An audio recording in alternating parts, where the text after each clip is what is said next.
اعوذ باللہ من الشیطان الرجیم بسم اللہ الرحمن الرحیم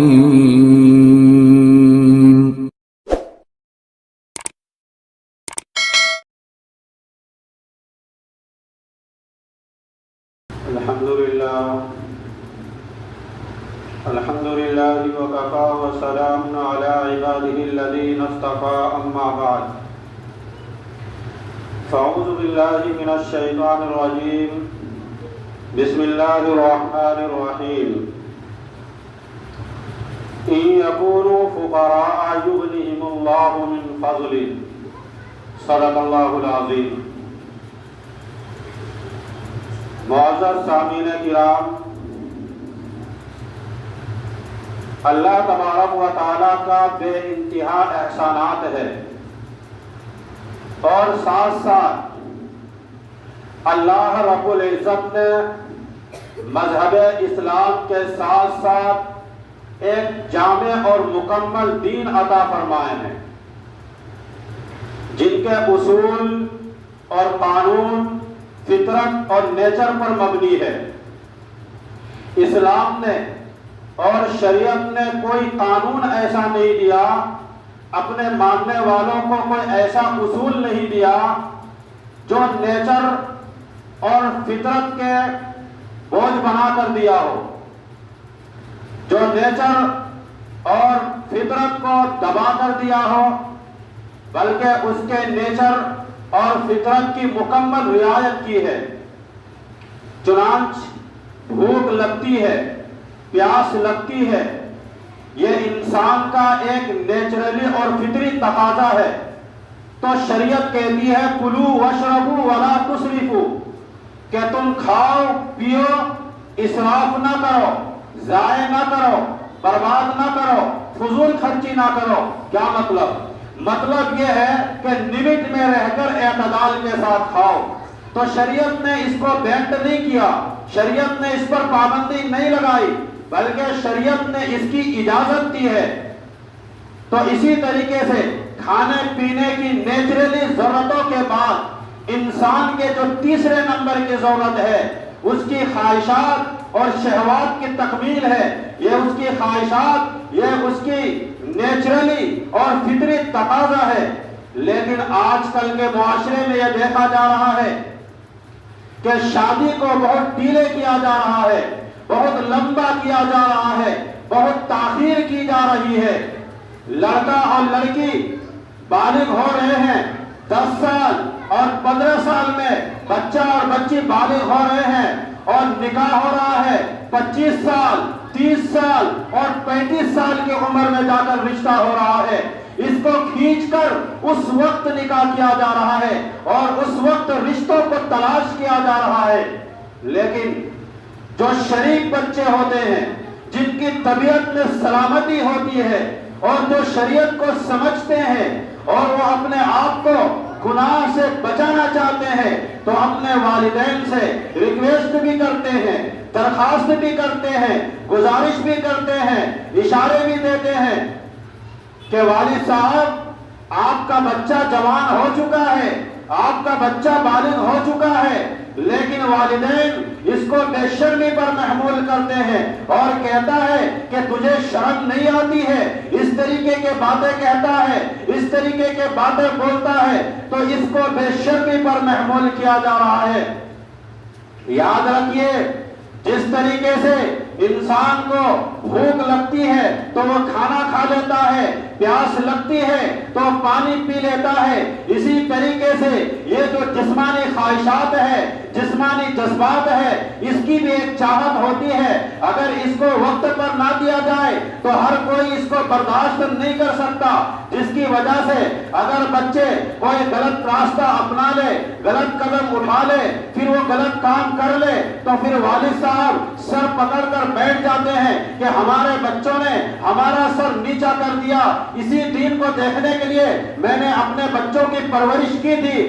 یہ بچوں کی قصور نہیں ہے، والدین کی قصور ہے۔ بچہ اشارہ کرتا رہا، بچہ والدین سے درخواست کرتا رہا، لیکن والدین کو یہ بات سمجھ میں نہیں آئی۔ بچوں کی قصور نہیں بلکہ والدین کی قصور ہے۔ بعض والدین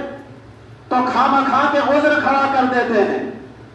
کہ میں چاہتا ہوں کہ ہمارا بچہ اپنے پیر پہ کھڑا ہو جائے۔ بھائی آپ کیا کہنا چاہ رہے ہیں کہ آپ کا بچہ لنگڑا ہے کہ وہ پیر پہ کھڑا ہو جائے؟ اللہ تبارک و تعالیٰ کی شان رزاقیت پر ہمارا ایمان ہونا چاہیے۔ یہ مسئلہ اپنی جگہ پر مسلم ہے، ضرور یہ مسئلہ اپنی جگہ پر ہے۔ شادی کرنے کے لیے شرط ہے کہ وہ لڑکا، وہ شوہر اپنی بیوی کی نانا نفقہ اور خرچہ اٹھانے کی، یعنی خرچہ اٹھانے کی طاقت رکھتا ہو، اس کے اندر استطاعت ہو، پاور ہو کہ وہ بیوی کو خرچہ دے سکتا ہو، گھر کو چلا سکتا ہو، یا یہ کہ اس کی طرف سے کوئی اور ہو، مثلاً اس کے والد صاحب کہ وہ اپنے بچوں کا خرچہ اٹھا سکتے ہیں، نانا نفقہ دے سکتے ہیں، اور برابر کی جوڑی مل جائے، تو یہ تو بنیادی شرط ہے۔ لیکن آج کل یہ دیکھا جا رہا ہے کہ ان دونوں شرطوں کے پائے جانے کے باوجود حل من مزید، حل من مزید، اور بڑا اپنی سوچ کو اتنی لمبی بنا دیتی ہے کہ مجھے حور اور پری مل جائے، اس طریقے کے رشتے تلاش کر رہے ہیں۔ اسی میں جوانیاں ضائع ہو رہی ہے، برباد ہو رہی ہے، تباہ ہو رہی ہے، اور اس شادی کو بلا وجہ تاخیر کرنے اور ڈیلے کرنے کی وجہ سے ایک نقصان یہ بھی ہوتا ہے، بچے کی جوانی کی جو طاقت ہے، جو قوت ہے، جو پاور ہے، وہ آہستہ آہستہ زوال پذیر ہوتی ہے، آہستہ آہستہ ڈھلتے چلی جاتی ہے۔ سوچنے اور غور کرنے کا مقام ہے۔ مثال کے طور پر اللہ تبارک و تعالیٰ نے انسان کے اندر چلنے کی طاقت رکھی ہے، چلنے کی شکتا رکھی ہے۔ اگر انسان چلنا چھوڑ دے، بالکل چلنا چھوڑ دے، بالکل چلنا چھوڑ دے، ظاہر سی بات ہے اس طاقت کے اندر، اس قوت کے اندر کچھ کمی آ جائے گی، اور ایک وقت وہ آئے گا کہ پھر اس کے لیے چلنا مشکل ہو جائے گا۔ تو اسی طریقے سے اپنی اس قدرت کی عطا کردہ صلاحیت کو وقت پر استعمال کرنے کا اس کو موقع نہیں ملے گا، تو یہ صلاحیت، یہ خواہشات، یہ جذبات، یہ جذبہ اور یہ جوانی کی لہر، جوانی کی آگ آہستہ آہستہ مدھم پڑ جائے گی، کمزور ہو جائے گا۔ پھر آپ حکیموں کے پاس چکر لگاتے رہیں گے، وہاں بھی دو چار سال آپ کے وقت گزر جائیں گے، عمریں نکلتی رہے گی، فائدہ کچھ بھی نہیں ہوگا۔ تو شادی کی تاخیر کا ایک بڑا نقصان یہ بھی ہوتا ہے۔ تو یہ سوچنا کہ اپنے پیر پہ کھڑا ہو جائے، یا وہ بچہ ابھی پڑھ رہا ہے، جو ابھی پڑھ رہی ہے، یا وہ ڈاکٹر بن رہا ہے، یا وہ ڈاکٹر بن رہی ہے، بھائی ایک دوسرے کا آپس میں علاج نہیں کرنا ہے، یہ شادی کا مسئلہ ہے۔ جہاں تک پڑھنے کی بات ہے تو شادی کے بعد بھی پڑھا جا سکتا ہے، اور اگر کوئی دوسرا مسئلہ ہے تو یہ بھی ہو سکتا ہے کہ رشتہ نکاح ابھی ہو جائے، ہو سکتا ہے سخت مجبوری ہو، سخت ضرورت ہو تو رخصتی بعد میں ہو جائے گی، رخصتی میں تاخیر ہو جائے، لیٹ ہو جائے، کوئی بڑا مسئلہ نہیں ہے۔ لیکن یہ جو فون پہ، موبائل پہ بات چیت شروع ہو جاتی ہے، منگنی سے پہلے یا منگنی کے بعد، اس کے جائز اور حلال ہونے کے لیے ایک ہی طریقہ ہے، ایک ہی راستہ ہے، ایک ہی حل ہے کہ ان دونوں کا آپس میں نکاح کرا دیا جائے۔ یہ جو عذر کر کے بچوں کی شادی کو لیٹ کرتے ہیں، بچوں کی شادی کو تاخیر کرتے ہیں، میری بات کو اور میری قول کو اپنے دل و دماغ میں جما لیجئے، دل و دماغ میں بسا لیجئے، اور دل کی تختی پر لکھ لیجئے۔ یاد رکھیے یہ موبائل کا زمانہ ہے، یہ موبائل کا دور ہے، یہ انٹرنیٹ کا زمانہ ہے، انٹرنیٹ کا دور ہے، یہ بے حیائی کا دور ہے۔ اگر ہماری نسلیں، ہمارے بچے، ہمارے نوجوان شادی کو ڈیلے کرنے کی وجہ سے، شادی کو تاخیر کی وجہ سے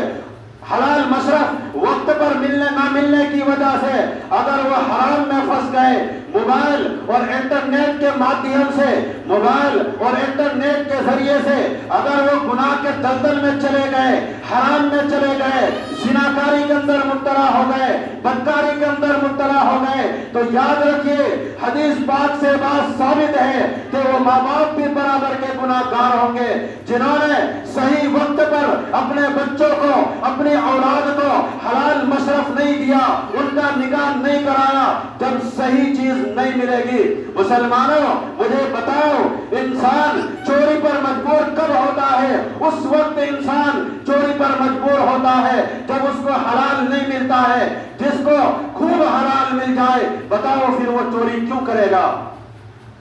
اسی طریقے سے جس کو حلال شہوت کی تکمیل کا ذریعہ نکاح مل جائے، بیوی مل جائے، تو پھر بتاؤ وہ حرام خوری کی طرف، زناکاری کی طرف، بدکاری کی طرف اپنا منہ کیوں مارے گا؟ یہ والدین کے لیے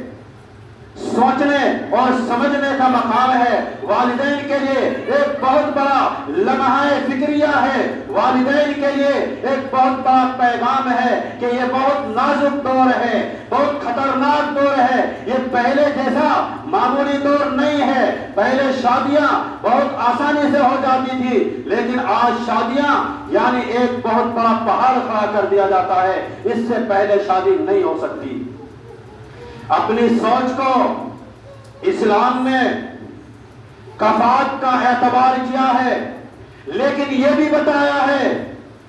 کہ سب سے بنیادی بات دینداری کو بنیاد بناؤ، لیکن آج ہم دینداری کو بنیاد نہیں بناتے ہیں۔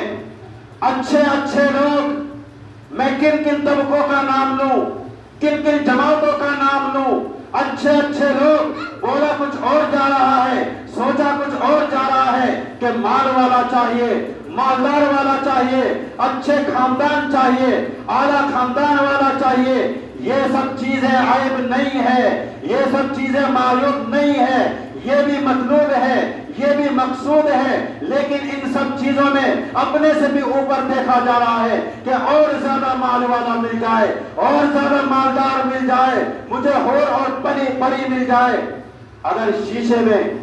ایک مرتبہ اپنا چہرہ دیکھ لیا ہوتا تو شاید کہ مالدار اور ہور کے خوابوں نہ دیکھتا۔ اس میں پھر وقت گزرتا چلا جاتا ہے، پھر سامنے والے بھی دیکھتے ہیں کہ یہ تو ہمارے لیول سے کم کا ہے، پھر وہ رشتہ ہو نہیں پاتا۔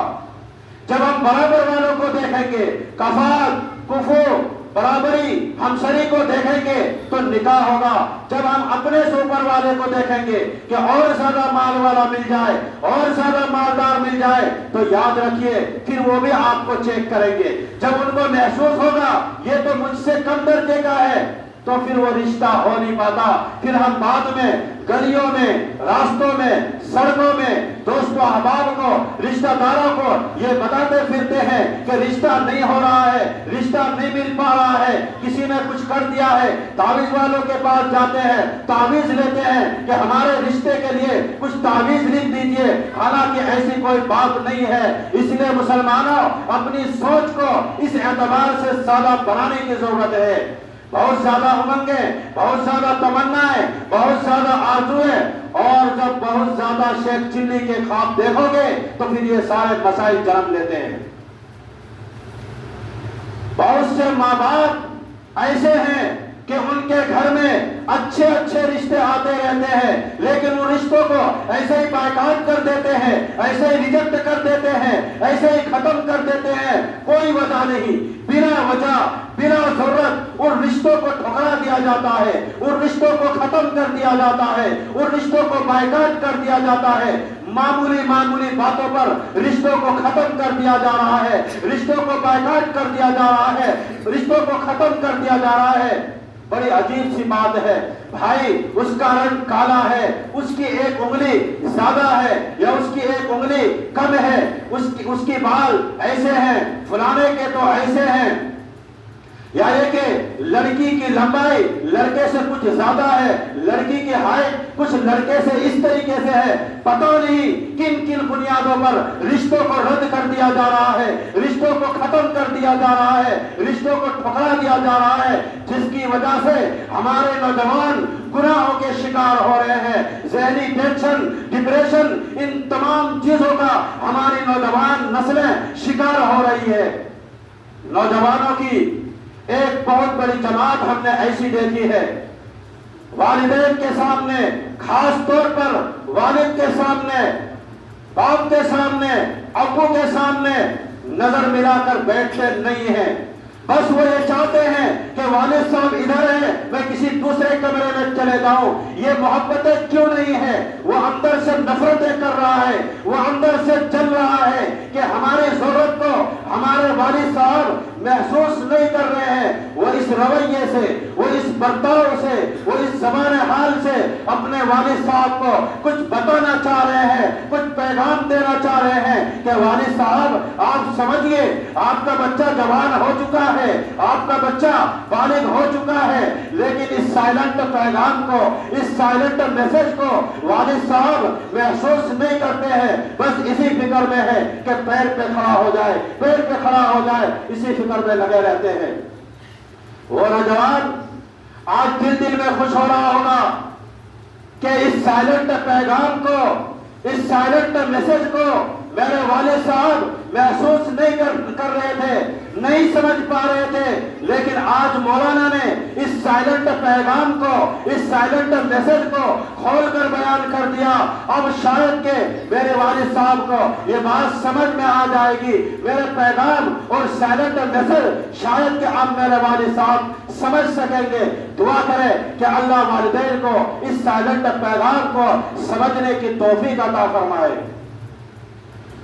یہ بات بھی اپنی جگہ پر مسلم ہے،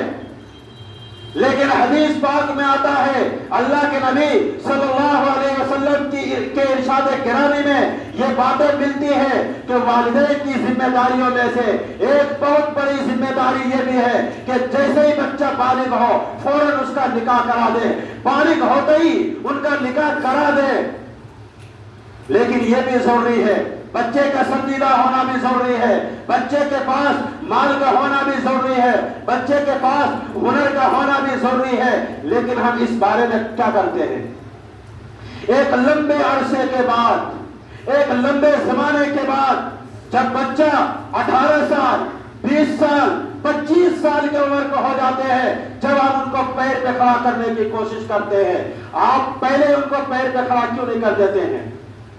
اگر بچی ہے، امور خانہ داری ہے، ان چیزوں کو سکھانے کی ذمہ داری پہلے سے شروع کر دے۔ جب عین ٹائم آ جاتا ہے، جب شادی کی عمر ہو جاتی ہے، جب اس کے بعد یہ سب چیزیں شروع کی جائے گی تو صحیح وقت پر یہ تمام چیزیں کنٹرول میں نہیں آ پائے گی، تو پھر شادی نہیں ہو پائے گی، عمر نکلتا چلا جائے گا۔ تو ان تمام چیزوں کا خاص خیال رکھنا بھی ضروری ہے۔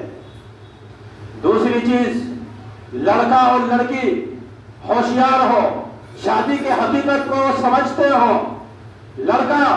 بیوی کو نان و نفقہ اور بیوی کو خرچہ دینے کی طاقت رکھتا ہو، یا اس کے طرف سے ان کے والد صاحب ہو کہ وہ نان و نفقہ اٹھانے کی طاقت رکھتا ہو اور جوڑی برابر کے مل جائے، اگر یہ باتیں پائی جائے تو فوراً نکاح کر دینا چاہیے۔ اپنی سوچ کو لمبی بنانے کی اور شادی کو تاخیر کرنے اور لیٹ کرنے کی بلا وجہ ضرورت نہیں ہے۔ والدین کو اس ذمہ داری کو سمجھنے کی ضرورت ہے۔ اگر برابری کی جوڑی نہیں مل پا رہا ہے،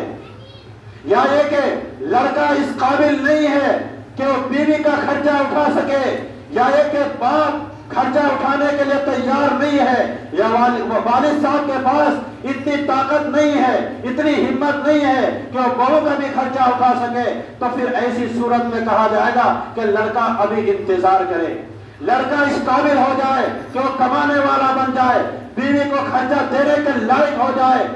تو ایسی صورت میں تاخیر سمجھ میں آتی ہے۔ لیکن ایسا آج کے زمانے میں ہے نہیں۔ بس ضرورت کے بقدر اللہ نے بہت کچھ دیا ہے، لیکن چونکہ خواہشات کے بقدر نہیں ہے، اس لیے کہتے ہیں اور پیر پہ کھڑا ہو جائے اور مضبوط ہو جائے، اسی میں عمر نکالتے رہتے ہیں۔ یہ مناسب کام نہیں ہے، یہ مناسب عمل نہیں ہے، بلکہ یہ سوچ بھی گندی سوچ ہے۔ ہاں، اگر کوئی سخت مجبوری ہے، سخت ضرورت ہے تو بیوی کو خرچہ نہیں دے سکتا، اس وجہ سے وہ شادی سے رکا ہوا ہے اور دوسری طرف اپنی جوانی کو کنٹرول کیا ہوا ہے، تو شریعت نے اس کا بھی حل بتایا ہے۔ فَعَلَيْهِ بِالصَّوْمِ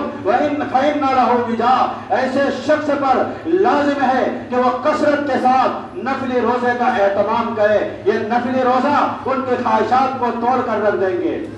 لیکن ایسی تعداد بہت کم ہے۔ اکثر وہ لوگ ہیں جن کو اللہ نے مال و دولت سے نوازا ہے، گھر کے اندر 4 لوگ، 5 لوگ، 6 لوگ، 8 لوگ، 10 لوگ تک کھا سکتے ہیں، تو کیا گھر کے اندر ایک بہو آ جائے گی تو کیا وہ اپنی پیٹ نہیں بھر سکتی ہے؟ اصل بات یہ ہے کہ اللہ تبارک و تعالیٰ کی شان رزاقیت پر ہمارا ایمان کمزور ہے۔ قرآن کہتا ہے إِن يَكُونُوا فُقَرَاءَ يُغْنِهِمُ اللَّهُ مِنْ فَضْلِهِ، اللہ خود فرما رہا ہے کہ اگر تم فقیر ہو تو میں اپنے فضل و کرم سے تجھے مالدار بنا دوں گا۔ دعا کیجئے کہ اللہ تبارک و تعالی ہم سبھی کو اپنی شان رزاقیت پر ایمان اور یقین نصیب فرمائے اور معاشرے کو صالح بنائے، نیک بنائے۔ آج معاشرے کے اندر زنا کاری عام ہو چکی ہے اور اس کی مین وجہ یہ ہے کہ ہم نے نکاح کو بہت مشکل بنا دیا، وقت پر حلال نہیں ملا،